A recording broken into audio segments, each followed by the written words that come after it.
Maria Battista, Republican for Pennsylvania's Superior Court. Why are you running for this office? You know, our courts are very, very important.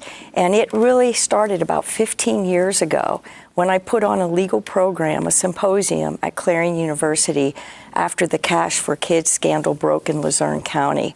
And the conduct of 2 judges in that Court of Common Pleas in Luzerne County impacted the lives of over 5,000 children. And that was in the criminal setting. And it was after that program, one of the justices on the Supreme Court said, "Maria, why aren't you running for judge?" And I said, "Me?" I said, "I'm from a small community in Clarion County in northwestern Pennsylvania. Who would take me seriously?" And she said, "You are as good as anyone else. You're smart, you have compassion, and you care about the people, and you care about the children. Instead of just educating the public of why we have to have transparency and the courts as protectors of children, you need to run." And that was Madame Justice Sandra Schultz Newman. She was a mentor of mine through these programs, and 13 years later, I finally had that opportunity in 2023 and now in 2025. Maria, let's take a step backwards and refresh our viewers on what the Cash for Kids scandal was all about that inspired you to get involved. Yeah, so I heard about what was happening because I was teaching juvenile justice, criminal procedure, and administration of justice. And there were 5,000 or more children that were impacted by the conduct of 2 judges and the penalties that they imposed on these children, many of them in detention facilities. After the fact, some of them committed suicide. I actually traveled across the Commonwealth to hear their testimony after it broke. We interviewed the special master that reviewed those 5,000 cases, Judge Grimm. I talked to the state victim advocate, Carol Lavery, the Senator Lisa Baker at the time, the representative was Todd Eachus, and so many more, and we put on this program. And it's so important because people after that lost trust in our judges, in our court system, and whether it would ever be fair and impartial. And that is why it was so important for me to give a voice to the voiceless. Let's talk about the court that you're running for today, Sure. Superior Court. So Yes. How does Superior Court fit into our legal system? You know, the Superior Court is one of our 2 intermediate appellate courts. I do have a diagram here if you want to show it.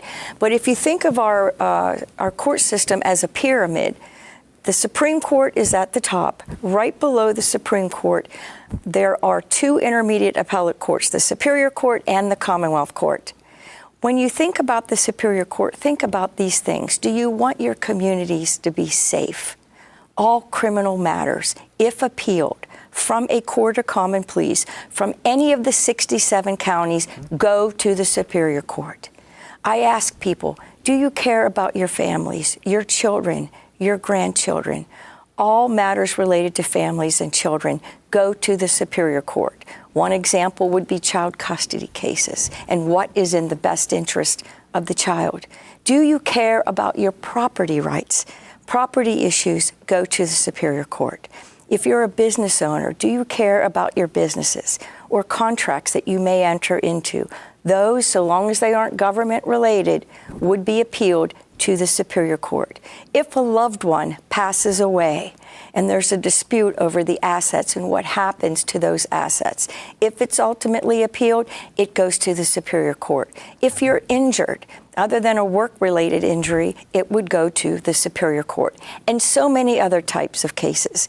This court, just about anything you can think of in the Court of Common Pleas, if appealed, would go to the Superior Court. And what's interesting, and people don't realize, there are 15 judges on this court. There's 1 vacancy currently. Most decisions, not all, but most, are heard by a panel of 3 judges. And in about 97% of cases, these decisions become final. They are not appealed to our highest court, the Pennsylvania Supreme Court. And we are subject to the decisions of this court, and including our law enforcement, our district attorneys. And we want to make sure that whoever it is that is elected to this court, regardless of party affiliation, is going to do what's right for all people, who is going to be fair, impartial, honest, not have prejudice or bias in any case before you, and who's going to uphold our laws as enacted and our Pennsylvania and U.S. Constitution as intended. And that is what every Pennsylvania wants. What does it mean for Superior Court to be an error-fixing court? Give me an example. Well, let's go to the example of the best interest of the child in a custody case. Say it's two parents, and it could be still in the same county or one relocating out of state. And so someone believes that a judge in his or her discretion abused that discretion and that an error was committed. They have the ability to appeal that case, to review the decision of the lower court, review the evidence that comes up, the transcript, any expert testimony, to determine if, in fact, an error did occur. And that is why it's important.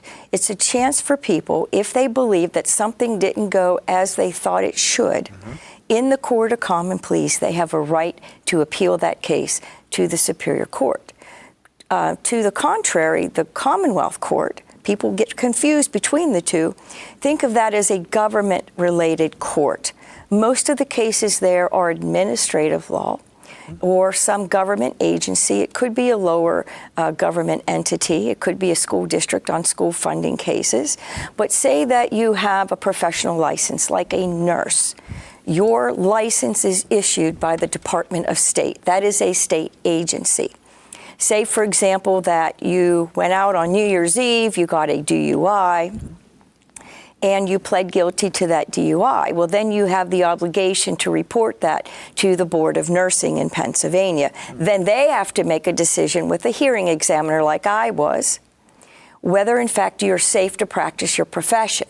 If you don't like the decision, ultimately from that department, you have the ability to appeal that case. And because it was related to a government agency with an individual, that would go to the Commonwealth Court. So tell me more about how Superior Court is so busy as it is. And as you said, it's often the last arbiter of court cases. So it just sounds like a lot of work. It's a lot of work, but it's important work, and you want people that are committed to doing what's right. It's one of the busiest courts in the nation, and in about 60% of cases, they are criminal in nature. The next largest body of law that goes to that court are those involving families and children, and then everything else after that, your real estate, your oil and gas, your business matters, estate issues, contracts, all of those also would go to the Superior Court. If you're elected to this court, what would your personal goals be for the court? You know, each person that's elected to this court has a different background, and mine is very unique, and no other judge sitting on any of the appellate courts has the type of background that I have. I am a former prosecutor. I've done the criminal cases. Why is that important? Because that is the busiest type of law that goes to this court. I've done a civil practice, including those that I've just discussed with you. But I've also was a hearing examiner, so I've issued hundreds of decisions. And even though if those would ultimately be appealed to the Commonwealth Court, those skills that I used by listening to witnesses, including expert witnesses, evaluating the credibility of those witnesses, the evidence, the expert reports, and everything else that goes into writing an opinion and reviewing the law and the constitutions are the same skills that are needed of a judge on the Pennsylvania Superior Court. And I think it is very important that my background, not only did I do the civil, the criminal, I have experience writing and issuing opinions, but I have a unique educational background. I have 5 degrees. Only one is truly required, my law degree. But 3 other degrees that I have are in education. I have an elementary ed degree, I have a master's, and I have a doctorate in education. Does that mean at some point you were going to be a teacher, Maria? Yes, I actually taught for a short time 6th grade, and I also taught in higher ed at 3 different universities. And I understand children that have special needs, children that have autism. And when you're dealing with, again, what's in the best interest of the child, there are so many factors that you evaluate, including those educational issues.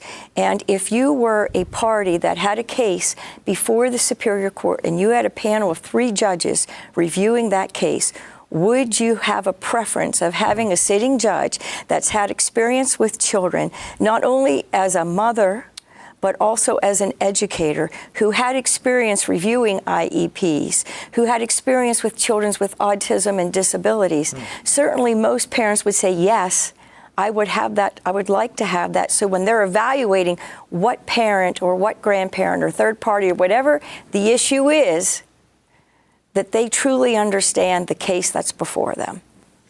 I understand you work for an organization called Judge Government Services. Just what is that and what do they do? Well, you know, in 2023, when I wanted to run for judge, I was serving in federal government with the Department of Navy as a contract specialist for the procurement of weapon systems or repair of those systems. I had to resign. So I had a decision to make. Do I want to go back into a law firm in a private practice, or do I want to go more into a corporate setting? And I evaluated both. I interviewed in both. And Marty Judge, who is the most amazing man, he's 81 years old, and I went to see him, and I met him over a decade ago. He said, Maria, I don't want you to work for anyone else. I want you to work for me, and I want you to help us to build a government practice with education training, with consulting, and with some of the staffing, because they are a large staffing company. So I used my law degree in the last few years to do that. And last year, we created a new subsidiary called Judge Government Services in order to focus on government contracts dealing with those needs of mostly DOD, but other agencies, dealing with those related to educational issues, workforce development, staffing needs, and consulting needs. And so that's how I used my law degree the last few years, and he has given me the flexibility in order to run this race and also help his company. And right now I'm actually on a leave of absence from the company so I can finish strong. And he's the most amazing man that I've ever met. Can you give me a specific example of something you worked on? Sure. So what we're doing right now, one of the things that we're working with the Navy is they have an incredible need of vamping up their Navy with submarines and surface ships. And that is what my focus was even when I was in the contracting department as a contract specialist. And so they're saying we have a shortage of people to build these submarines and surface ships. And we don't know how to not only get these people, but how to train them and retain them in order for the next 10 years that we can be competitive and protect our national security. So you're trying to figure out the answers to those questions. Yes, and we've been working with another company called Concurrent Technology Corporation out of Johnstown in Cambria County, and we've been talking with the Navy for over 10 months now and working on these issues. Let's look at some other aspects of your experience. Maria, I understand you're a former assistant district attorney, and tell me briefly what happened there and how early did that position come in your legal career? You know, it came very early in my legal career, not initially. Initially, I was just doing a civil practice, and then I took a couple years off because my one son had some medical needs. And then when he was getting better, I went back and practiced again, and I became an assistant district attorney in 2004. It's almost hard to believe it's been over 20 years. And more recently, when I knew I wanted to run for Superior Court, I became an assistant DA again in 2020. But the reason why I think that is so important, because it was certainly I never would have believed it until I was an assistant district attorney. You know, criminal law is in every aspect of the law. And even when I was a hearing examiner for the Department of State, I was one of 6. Many of the cases that we heard, regardless of agency, obviously many were the Department of State and professional licensing matters, but we heard Department of Corrections, Department of Probation and Parole, the Department of Health, Department of Education. Many of them had an underlying criminal matter or a mental health issue. And so having that background was so important. It truly, mental health issues and criminal cases, as many DAs have said this year as I've traveling, if you would get rid of all of the mental health issues that are certainly plaguing our young and even those that are not young, and the addiction issues that we have, about 80% of our criminal cases would go away. And that is really a sad statement. But that's why it's so important. You have someone that has these experiences so that when they get to the court, they can actually start right away and truly understand a lot of these complex issues that come before them. When you talked about working for the Department of State, and then you talked about addiction being the root cause of a lot of crimes, it made me think about your experience with the health department. You worked there too, didn't you? Yes, I did. Yes, I oversaw home care, home health care, hospices, birth centers, dialysis centers, as well as the Drug, Device, and Cosmetic Act. And with those cases, I worked in joint jurisdiction with the Office of Attorney Healthcare Section. They had an investigative arm that we did not, and those were very, very important cases so that we could protect the public. And that was very, very important. And that also helped me understand the types of nuances and the compliance issues of healthcare facilities, including those that are hired within those facilities. And again, once in a while, criminal matters might also come about. It's actually possible. I haven't seen it very often, but it's actually possible to have a case in the Superior Court and the Commonwealth Court at the same time.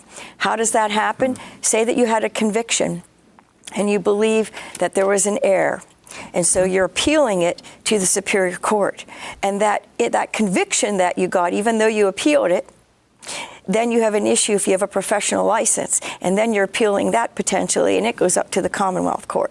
So it's actually possible on a very unique set of circumstances that you could have a criminal matter and a licensing matter go up at the same time to two different appellate courts. Among your jobs we've been talking about the past 5 minutes or so, as far as you're concerned, which is the most relevant experience to this position of judge that you're aspiring to in this election? They're all very important, but certainly the two that are the most, well, three that are the most important are my ability to understand, and I have experienced, and I've done the jury and bench trials as a prosecutor, because that is the busiest type of law. But I've also done the family, the real estate, the business matters, the personal injury, the contract matters. And even I did 2 years of additional training to become certified as a contracting officer for the Navy. Those are very, very important. All three of those, and the third one would be the hearing examiner, where I've actually issued decisions. Some people that run for court have never been a sitting judge or a hearing examiner or administrative law judge, and I have that experience as well. Maria, what does it take to be a good judge, and what makes you think you have what it takes? Well, like I said, I believe I'm uniquely qualified because of my varied and diverse background in law and education. And I also believe that my experiences give me a worldview that is much broader, and that when I see a case, I'm going to see it a little differently from a different perspective, and I can aid the court. And like I said before, autism is a big issue. We've heard all over the news with Secretary Kennedy. You know, 1 in 12.5 boys now have a diagnosis of autism on that spectrum. And it's a little over 30 overall when you add in young girls. And we have something, these roundtables they do now in our courts about autism and training judges, including, because the Court of Common Pleas judges are the ones that are going to see these children in person. But they don't have necessarily the training or are equipped to actually handle those types of cases. And so I could help assist, in addition to my background, my educational background, to train and teach other attorneys and judges. You know, I've been a faculty member for continuing legal education courses in healthcare matters, in mediation. And I can do the same thing in the community dealing with educational issues. Given your experience, what are the adjustments in your mind that you figure you have to make going from an advocate to going to an impartial judge? Now you got to be objective. Well, I've done that already. So I know what it's like when I was a hearing examiner. And what I have been told over and over again from people that I speak to across the Commonwealth is it so hard for a judge to be honest and fair? Is it so hard for them to be impartial and keep politics out of the courtroom? People still, in certain circumstances, whether they have observed something from their family, a friend, or they heard about something or saw something on TV or social media, have lost trust and a belief that the courts are going to be fair. And what I tell people is it's one judge at a time. And we are very fortunate in Pennsylvania. Many states, people do not have the opportunity to elect their judges at the state level. We still have that opportunity to vote for judges for a 10-year term. And then they come up for retention. And their voice, their vote is their voice. They have a chance, if they get out this November, or they do the absentee or mail-in ballot, to choose who they want on this court, because it is so very important. And what people don't realize is, even if they're never a party to an action on these appellate courts, again, about 97% of the cases become final, and we are subject to those decisions. District attorneys, law enforcement are subject to those decisions and how they do their job every single day to keep our community safe. And that is why it's important that people come out and vote for the judge, or the candidate rather, that they believe is going to best represent not only them, but all Pennsylvanians, to ensure equal justice under the law. Maria, what makes you think you have the right temperament for a job like this? Well, you know, I have experienced so many things as an educator, a prosecutor, a hearing examiner. I've had attorneys in my hearing room that sometimes would get, a little bit ruffled, and I would ask them to take a break and come back in. I've had children that had special needs or may throw a tantrum. I've had college students that had mental health issues. I was a compliance officer. I've dealt with so many different types of investigations. And I have seen things, and I've had to diffuse so many types of circumstances. And another thing that I have in my background that I haven't talked about is that I was a mediator under the governor's jurisdiction for over 5 years. I was one of their top mediators. I settled every single case successfully except for one, and then it settled after I was done serving my role as a mediator. And you can only do that if you have good active listening skills, in addition to having good writing skills, interpersonal skills, communication skills, and that all goes into judicial temperament, in being able to handle your courtroom and to be able to handle your office, because you are actually the administrator in a way of managing your office and the people in your office. And I've done that as a sole practitioner. I've done that when I was in a law firm. I've done that as a hearing examiner. I've done that as a president of Judge Government Services. And I've done this in so many different aspects of my life that I am prepared on day one in order to be a judge on the Superior Court. The reason we have you here today, Maria, is because, of course, you won the primary election this year. But there's an interesting footnote to your story, because the PA Bar Association has this system that ranks the candidates. And they gave you a not recommended, and in spite of that ranking, you won the primary anyway. So anyway, tell us briefly what happened in that situation and why'd they give you that rating? Sure. Let me go back to 23, because that's when the story actually starts. So because I didn't resign from the Navy until January 3rd of 2023, their process was over and the deadline was December 19th. So I believed that I couldn't be a part of that process. After I got the endorsement, I actually wrote a letter. Now, that was another election. That was 2023. Yes, right. I wrote a letter and asked to be considered after the fact, and I was denied that opportunity by the Pennsylvania Bar. This time, I actually did have the opportunity that I could have gone through that process, and I was preparing to do so. And the former chair of the Republican Party said, "Why would you do that? Because you're from a rural county, and sometimes this process Why would you and submit review." to the process? Is that what the Republican committee was saying to you? The chair said, the former chair, not the current In my one. mind, why not submit yourself to that process? Right. But because we have seen in prior years, the people scratch their head, why would someone get a highly recommended, a recommended, or not recommended at all? So the only reason I got not recommended was not because I wasn't qualified. It's for not participating. And that is critical. It was an affirmative choice on my part based on advice from our chairman of the the state party and other legal counsel saying, you don't need this. You were successful before. You were the best. You had the best turnout in terms of statistical numbers. I only lost by 1.39% statewide when I won in 52 of 67 counties. And in the primary, my opponent had highly recommended, and a sitting judge, I got not recommended for not participating, and I still won in 55 of 67 counties. People in some ways are tired of some of the endorsements.